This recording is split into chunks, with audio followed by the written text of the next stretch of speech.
हमारे दो चाचा मुसलमान हुए थे, हजरत अब्बास, हजरत हमजा रज़ी अल्लाह। कुरान में कितनी औरतों का नाम जिक्र के साथ आया है? सवाल कुरान में मरियम का नाम जिक्र के साथ आया है। आप सल्लल्लाहु अलैहि वसल्लम के वफात के वक्त मदीने में कितनी मस्जिदें थीं? सिर्फ 10 मस्जिदें थी। हजरत अबू बकर सिद्दीक का ज़माने जहालत कितने साल रहा? सिर्फ 2 साल। हजरत मरियम अलैहिस्सलाम का जिक्र कुरान में कितनी जगह आया?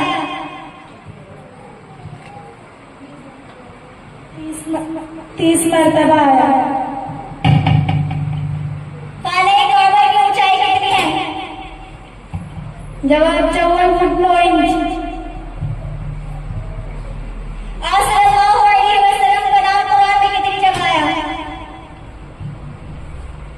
आपका नाम कुरान में 4 जगह आया है और 1 जगह हमद अहमद आया है।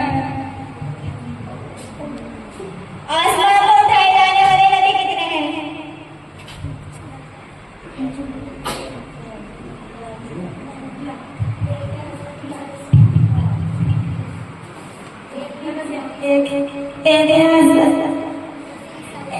एक है हजरत ईसा अलैहिस्सलाम।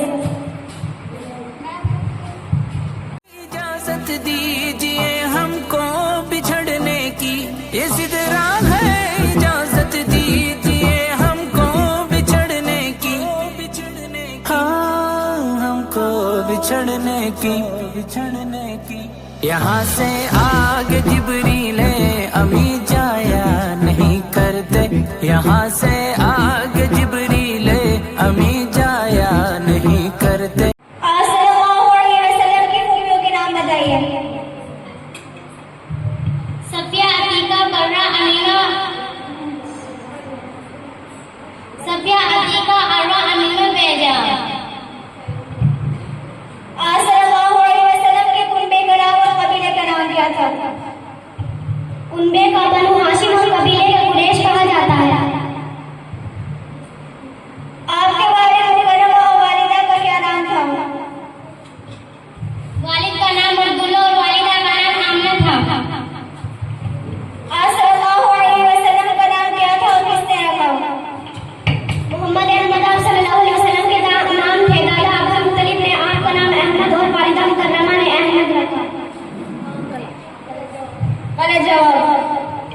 मोहम्मद अहमद आप सल्लल्लाहु अलैहि वसल्लम का नाम था। दादा अब्दुल मुत्तलिब ने आपका नाम मोहम्मद और वालिदा मुकर्रमा ने अहमद रखा।